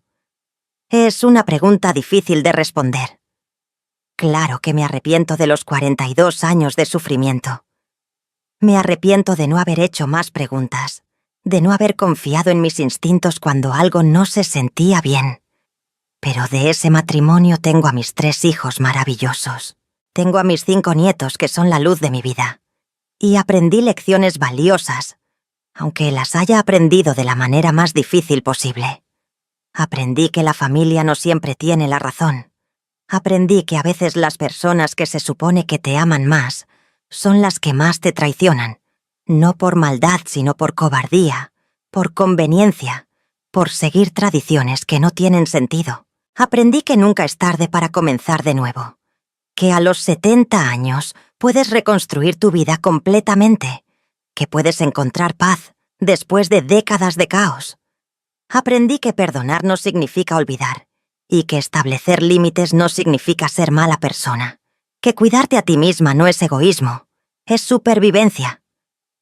También aprendí sobre las señales de alerta en las relaciones. Todas esas pequeñas cosas que ignoré en mi noviazgo con Rodrigo eran banderas rojas enormes. Los celos excesivos, el control sobre el dinero, la negativa a hablar sobre su pasado. los cambios de humor drásticos, el aislamiento de mi familia y amigos. Si alguna mujer me está escuchando ahora y reconoce alguna de esas señales en su propia relación, por favor, haz preguntas. Investiga. Confía en tus instintos. No te conformes con respuestas vagas. Tu vida puede depender de ello. Y si eres familiar de alguien que está a punto de casarse con una persona sobre la cual tienes dudas o información preocupante, habla. Di la verdad aunque sea incómoda, aunque cause problemas, aunque cancelen la boda y pierdan dinero y haya vergüenza. Nada de eso vale más que la vida y la seguridad de tu ser querido. El silencio mata. El silencio de mi familia me condenó a 42 años de infierno. No dejen que el silencio condene a alguien más. Hoy, mientras les cuento esta historia, estoy sentada en el patio de mi casita nueva, rodeada de las plantas que he ido coleccionando. Tengo geranios rojos, begonias blancas, helechos colgantes, un limonero que planté hace 3 meses y que ya está empezando a dar sus primeros frutos. El sol de la tarde entra por el techo de policarbonato que mandé poner, creando patrones de luz y sombra en el piso de cemento. Desde aquí puedo escuchar a los niños de los vecinos jugando en la calle, el sonido de los pájaros en los árboles, las campanas de la iglesia marcando las 5 de la tarde. Es paz, es tranquilidad, es libertad. A mis 70 años finalmente soy libre de verdad. Libre de un matrimonio que me tenía atrapada. Libre del miedo constante de hacer enojar a Rodrigo. Libre de tener que pedir permiso para cada pequeña cosa. Libre para tomar mis propias decisiones, manejar mi propio dinero, decorar mi casa como yo quiera, ir y venir a donde me plazca sin tener que dar explicaciones. No voy a mentir. Hay días difíciles. Días en los que la soledad pesa. Días en los que pienso en todo lo que perdí. En la mujer que pude haber sido si las cosas hubieran sido diferentes. Días en los que la rabia contra mi familia resurge y me consume. Pero esos días son cada vez menos. Y los días buenos, los días en los que me siento en paz, en los que puedo disfrutar de mi jardín, de una taza de café tranquila, de una plática con mis hijos, de jugar con mis nietos. Esos días van siendo cada vez más. He empezado a hacer cosas que nunca hice en mis 70 años de vida. Fui al cine sola por primera vez hace un mes. Vi una película que yo escogí sin tener que consultarle a nadie. Me compré ropa de colores brillantes que Rodrigo nunca me hubiera dejado usar, porque decía que las señoras mayores debían vestirse con colores discretos. Me dejé crecer el pelo que antes tenía que traer corto porque a él le gustaba así. Estoy conociendo a Socorro. A la Socorro real, no a la Socorro que fue moldeada por 42 años de matrimonio abusivo. Y me está gustando la mujer que estoy descubriendo. Hace poco me reuní con un grupo de mujeres mayores del barrio que se juntan todos los martes para tejer y platicar. Les conté mi historia, no con tantos detalles como la estoy contando ahora, pero lo suficiente. Y me sorprendió descubrir que varias de ellas habían vivido situaciones similares. Matrimonios difíciles, secretos familiares, traiciones, silencios que duraron décadas. Nos damos apoyo mutuamente. Compartimos nuestras historias, nuestros dolores, pero también nuestros triunfos. Celebramos cada pequeño paso que damos hacia la sanación. Y hay algo hermoso en saber que no estoy sola, que hay otras mujeres que entienden exactamente por lo que pasé, porque ellas también lo vivieron. También he estado pensando en qué hacer con el dinero que me queda. Ya compré mi casa, ya tengo suficiente ahorrado para vivir cómodamente el resto de mis días. Estoy considerando donar una parte a un refugio para mujeres víctimas de violencia doméstica aquí en Guadalajara. Siento que es una manera de honrar mi propia experiencia, de convertir algo terrible en algo positivo. Y estoy pensando en escribir un libro. Sí, yo, Socorro Gutiérrez, una señora de 70 años con educación de secundaria, estoy pensando en escribir un libro contando mi historia completa. No sé si alguien lo leerá. No sé si será bueno, pero siento que necesito dejarlo plasmado en palabras, como testimonio de lo que viví y como advertencia para otras mujeres. Mi terapeuta Patricia dice que es una excelente idea, que escribir es terapéutico, que puede ayudarme a procesar aún más todo lo que pasó. Así que ya empecé. Todas las noches, antes de dormir, escribo un poquito en una libreta que compré especialmente para eso. Antes de terminar, quiero hacerles una petición. Si esta historia les llegó al corazón, si sienten que otras personas deberían escucharla, por favor compartan este video. Denle like si aún no lo han hecho. Suscríbanse al canal para seguir escuchando más historias reales como esta. Y sobre todo, comenten. Cuéntenme qué les pareció. Cuéntenme si alguna vez vivieron algo similar. Cuéntenme de qué país o ciudad nos están escuchando. Me encanta leer cada comentario. Me hace sentir que no estoy sola en esto, que mi historia sirvió para algo. Y si conocen a alguien que esté pasando por una situación parecida, compartan esta historia con ella. A veces solo necesitamos escuchar que alguien más pasó por lo mismo y salió adelante para encontrar el valor de hacer lo que tenemos que hacer. Su apoyo significa todo para mí y para este canal. Cada like nos ayuda a llegar a más personas. Cada suscripción nos motiva a seguir compartiendo estas historias reales. Cada comentario nos recuerda por qué hacemos esto. Gracias, de verdad. Gracias por estar aquí, por escuchar, por importarles. Quiero terminar esta historia con algo que me dijo mi terapeuta Patricia hace unas semanas. Algo que se me quedó grabado y que quiero compartir con todos ustedes. Socorro, nunca es tarde para reclamar tu vida. Nunca es tarde para decir la verdad. Nunca es tarde para ser libre. Da igual si tienes 20 años, 40, 60 u 70. Mientras sigas respirando, tienes la oportunidad de empezar de nuevo. Y tenía razón. Yo empecé de nuevo a los 70 años. Compré mi casa, decoré mi espacio, establecí mis límites, busqué ayuda profesional, perdoné a quienes me traicionaron sin olvidar lo que hicieron, honré la memoria de Graciela ayudando a encontrar su cuerpo, y más importante que todo, aprendí a vivir para mí misma. Si yo pude hacerlo a los 70, después de 42 años de matrimonio difícil, ustedes también pueden. No importa qué edad tengan, no importa cuánto tiempo lleven en una situación que no los hace felices, no importa cuántas barreras sientan que tienen enfrente. Siempre hay una manera de salir adelante. Para las mujeres que me están escuchando y que reconocen su propia historia en la mía, no están solas. Hay recursos, hay ayuda, hay personas que quieren apoyarlas. Y más importante, ustedes merecen ser felices, merecen vivir sin miedo, merecen tener paz.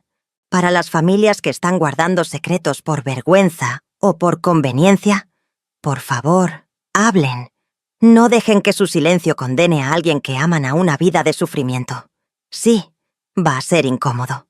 Sí, tal vez haya consecuencias. Pero esas consecuencias son menores comparadas con el daño que causa el silencio. Y para cualquiera que esté pasando por una situación difícil, tengan paciencia con ustedes mismos. La sanación no es lineal. Hay días buenos y días malos, pero cada día que siguen adelante es una victoria. Cada pequeño paso cuenta. Yo seguiré viviendo el resto de mis días con la paz que encontré. Seguiré cuidando mi jardín, tejiendo con mis amigas los martes, visitando a mis hijos y nietos, escribiendo mi libro, yendo a terapia cuando lo necesite. Seguiré construyendo la vida que merecí tener desde el principio, pero que me tomó 70 años encontrar. Y cada mañana, cuando me despierto en mi casa, en mi cama, rodeada de mis cosas elegidas por mí, sin tener que preocuparme por hacer enojar a nadie, sin tener que caminar con cuidado para no despertar al monstruo, cada mañana doy gracias por haber llegado hasta aquí. Porque sobreviví, y no solo eso, estoy viviendo.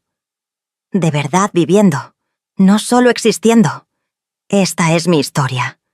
La historia de Socorro Gutiérrez, una mujer de 70 años de Guadalajara, Jalisco, que estuvo casada 42 años con un asesino sin saberlo, que fue traicionada por su propia familia y que a pesar de todo encontró la manera de levantarse, de sanar y de reclamar su vida. Nunca es tarde para empezar de nuevo. Nunca es tarde para buscar la verdad. Nunca es tarde para ser libre. Gracias por escucharme. Gracias por permitirme compartir mi historia. Y recuerden, ustedes también merecen ser felices. Ustedes también merecen vivir en paz. Ustedes también merecen ser libres. Cuídense mucho. Y que Dios los bendiga a todos.